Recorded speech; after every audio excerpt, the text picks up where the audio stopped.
Hi everybody, David here with Cascade Components. Today I'm going to be walking you through the install of our Ibis Ripmo link on a V2 Ripmo.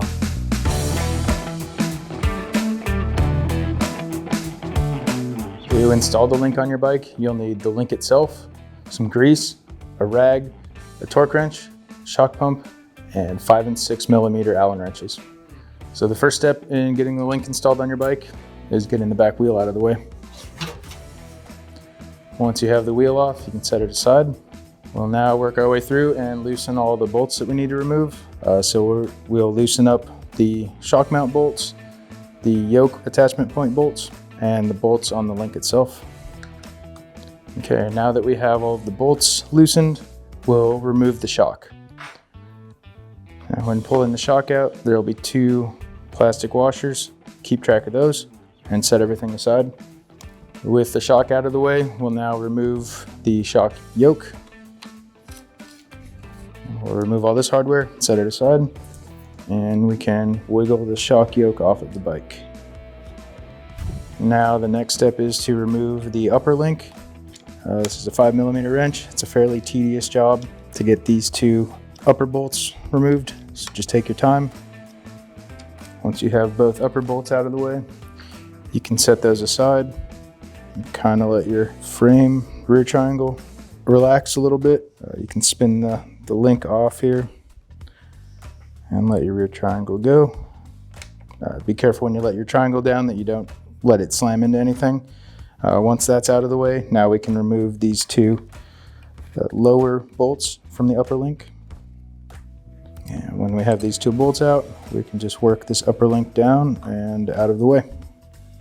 Now that we have all the hardware off of the bike and set aside, we'll go through and clean off all the old grease and grit. They don't have to be perfect, but you may as well take a few seconds to get all the junk off the hardware. You can also prep your hardware for the install. So to install the link, you'll need the 4 bolts from the upper link, the 2 from the yoke, and the 2 shock mount bolts.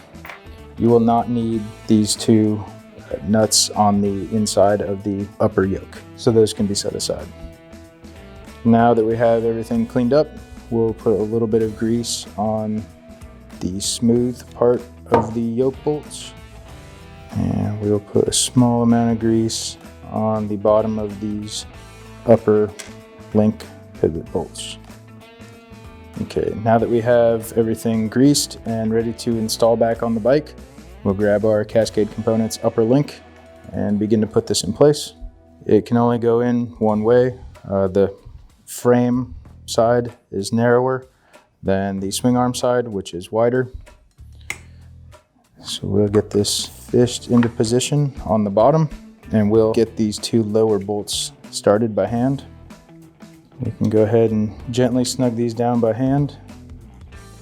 Now we'll line up the upper pivot. For this process, you may need to move your swing arm up and down a bit to get everything lined up, but it should go relatively easily. And as with the bottom, we'll get these bolts started by hand.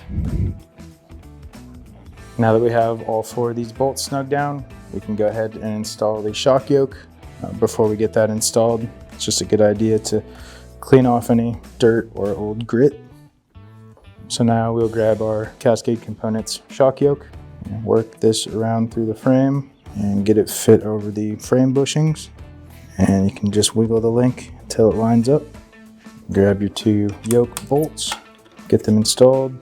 And again, you can just tighten them by hand. We'll come through later and torque everything. We'll now install our shock. We'll get these 2 plastic washers around the shock mounting hardware. And we'll use our fingers to pinch it. Slide it into the yoke. We'll grab our shock mount bolt, get that started by hand, and then we can move the shock into place and get this bolt lined up and started by hand. So now that we have the link and yoke installed on the bike and snugged down, we need to go through and torque all of the hardware. So we'll start with this front shock mount bolt.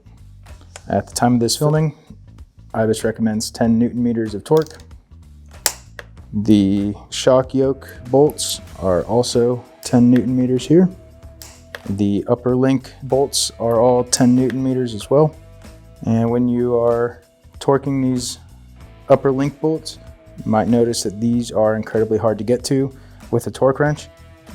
With most torque wrenches, that'll be impossible to get to.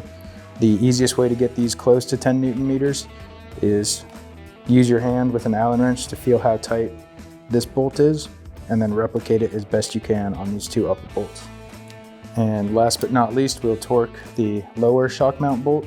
The torque spec on this bolt is 20 Newton meters. Again, this could be a tight gap for some torque wrenches to fit into, but you can also use your 6mm wrench. 20 Newton meters is going to feel very snug, but it should not feel excessively tight. So now that everything is torqued down, let's get this wheel installed back on the bike. So now that you have the wheel back on your bike, it's time to take your bike out of the stand, set it on the ground, and now we're going to check for clearance between all moving frame parts. The first step is to grab your baseline pressure that you were running with the stock linkage. If you already know what that is, there's no reason to get another one. Now that we have our base shock pressure, we're going to remove all the air from the shock.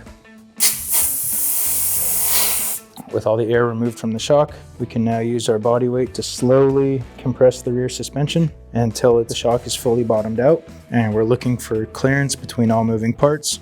So we want to ensure that there's plenty of room around the shock reservoir, but make sure if you have a larger reservoir shock, that's not going to interfere with anything. And then the main points we want to look at is down between the upper link and the seat tube.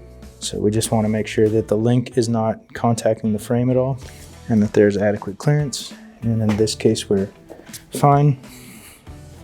So after checking for clearance, we've aired our shock back up. If you have a coil shock, the process is going to be almost the same as the air shock, but what you'll want to do is remove the spring from your shock, install the spring retainer, and then use your body weight to compress the suspension to check for clearance. So now that we have air back in our shock, on the Ibis, the air pressure with our link is going to be very close to the stock link. So we've gone back to our starting pressure in the rear shock. So that's a great spot to start. We don't recommend making any other drastic changes. We just want you to go out, ride your bike, see how it feels.